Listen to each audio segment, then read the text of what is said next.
Okay, good morning, everybody. For the last 5 years, I've been involved in more than 50 innovation-related projects with different companies on different continents with different cultures.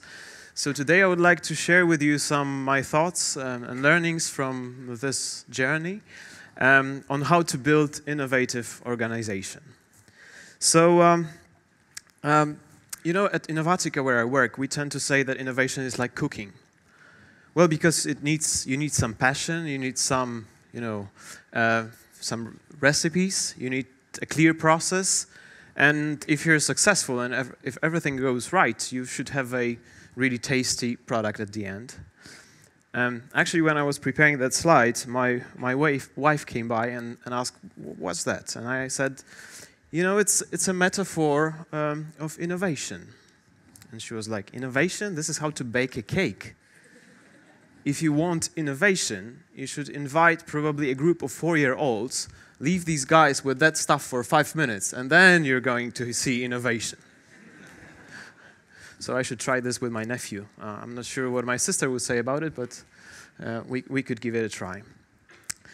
So anyway, let's hear what the best innovators have to say. What are the secret recipes that make organizational innovation?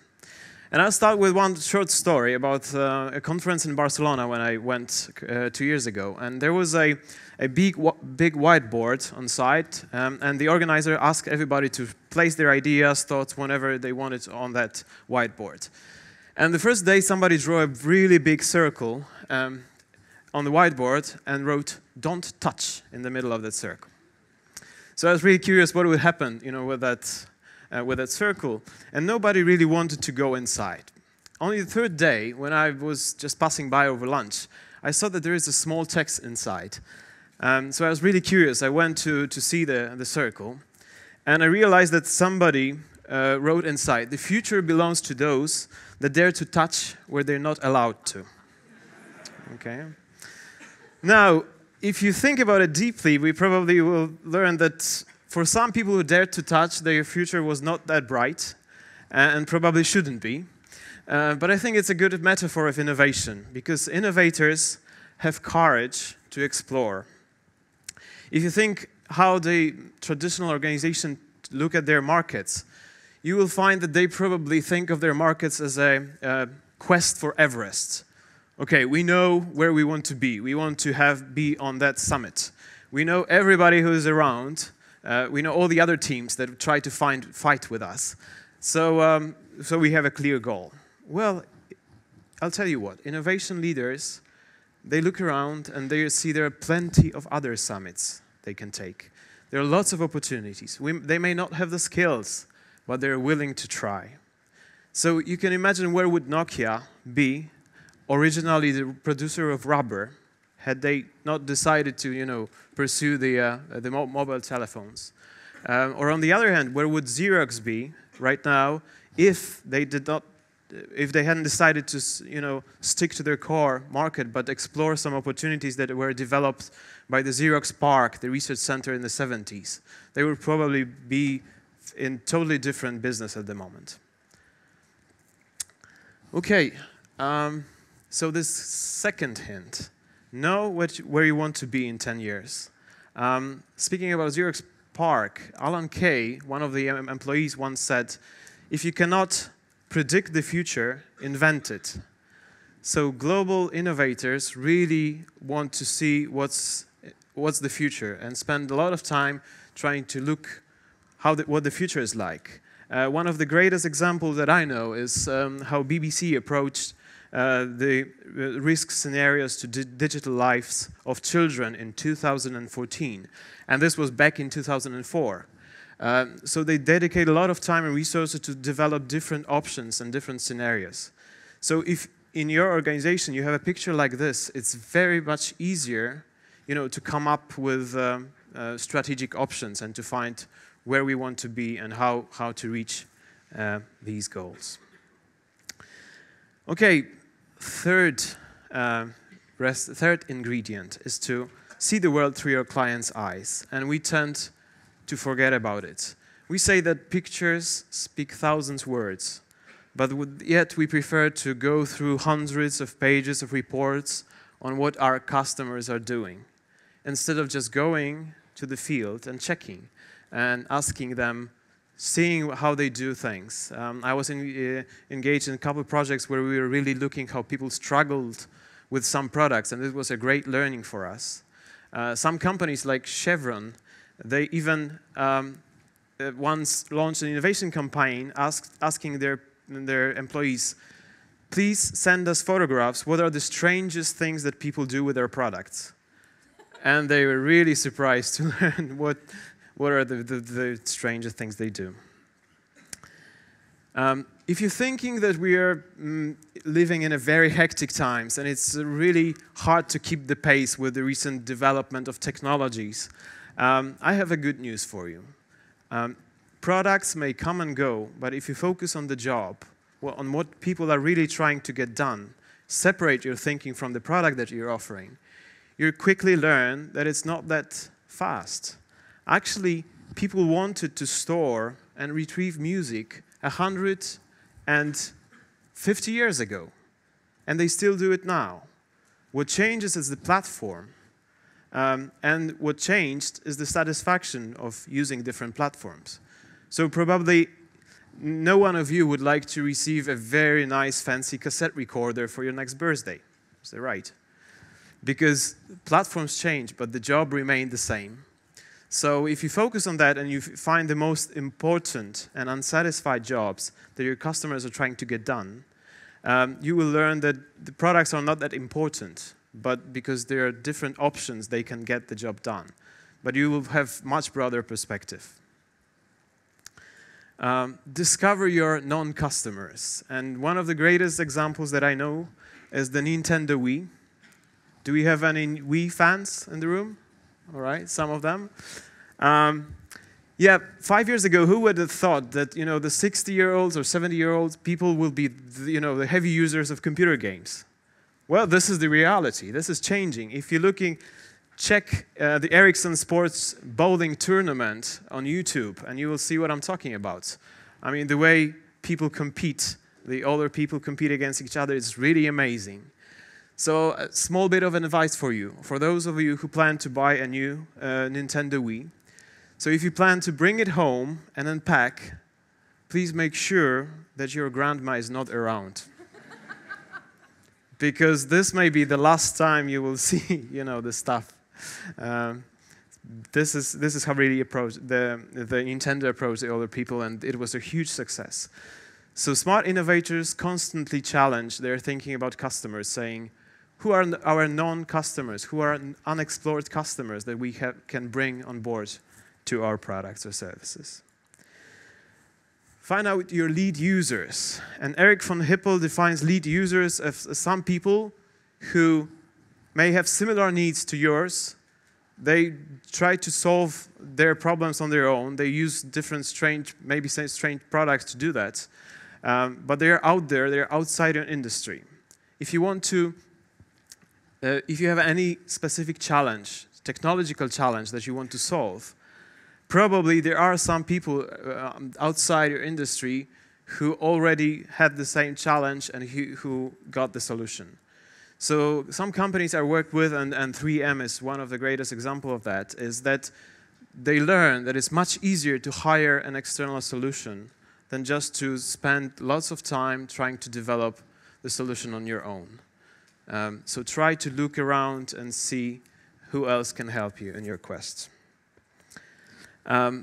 We were talking about creativity and collaboration today. And I was involved in a very interesting research project that started in 2006. We were going around the world and trying to find what are all the methods, technologies, and tools that support creative collaboration. And there are many places that engage people in future thinking and collaboration. But the one that I was the most impressed was the one that we found in Utrecht in the Netherlands. And this is the place, how it looks like. It's fully dedicated to future thinking and to bringing people to jointly collaborate on future issues. And the most surprising thing is that this thing is owned by the Dutch Ministry of Transportation and Waterworks. So if you think about our ministries, how people work in that, I think we have still quite a distance. You can walk around the special rooms where you Google Earth any areas of Netherlands that you need, and you just sit around there, develop future policies and stuff. Be open to new ideas. This is something that may be obvious, but it's not very obvious for companies. There's a huge power of crowdsourcing on the internet. Everybody would love to share their ideas on your products, but not many companies are that willing to open. There's one big company whose name I don't want to mention, who recently opened a web portal saying to the client saying, we want your ideas. So it's beautiful, you enter that, you have a field, you can submit your idea. But at the bottom, they write, we are very much open to your ideas, but we're not interested in ideas about products, about product ingredients, about the marketing, about delivery channels, because we have stuff for that. But anytime, any idea that you want to submit, feel free to that. So what do you guys want? I mean, well, I have some ideas how to make my cat fly. I even developed some prototypes for that, but is it really what you want? Prototype. This is really interesting, and not many companies do that. Dedicate some time, bring some resources to the stuff, buy some stuff to make people really turn their ideas into reality. When I was in Stockholm, I was invited by a group of designers, and we had the challenge to develop sustainable solutions for the future house. And actually, it took us really 3 hours to come up with some very interesting solutions, just because we had lots of stuff that we could cut, we could connect together, we could play with, and it's much better when you look at it to see it like this than just to read a report on your idea. There's no better way to turn your ideas into reality than just to prototype it. And in order to succeed faster, you should fail sooner, as Tom Kelly said. So when you try and fail, you're getting much closer to the final solution. And last but not least, prepare for tough resistance. And I hope the Hollywood guys would not sue me for that, but innovators in most companies are like John Rambo in the jungle. They are. You have limited resources, you're on an enemy territory, you really don't know where you're going, you have no support, and every step may be your last one. So when you feel that you're one of these guys, just make sure that you have some supporters, somebody that can cover you, somebody that will fight for you, and never sell your ideas alone. That's not the best way, because this may be, as I said, this step may be your last one. So these are all the ingredients of the secret recipe that I found over the years. Pick any one of them, and think about it, play with it, put it in your context, and think about it. Maybe it will bring you some interesting ideas. So here we at Innovatica have this Chinese saying that we particularly like. When the wind of change is blowing, you can either build a shelter or a windmill. So I would like to wish you that you have a courage and a passion and also a bit of patience to build in your organizations, to build the windmills, the great windmills that you desire. So thank you very much.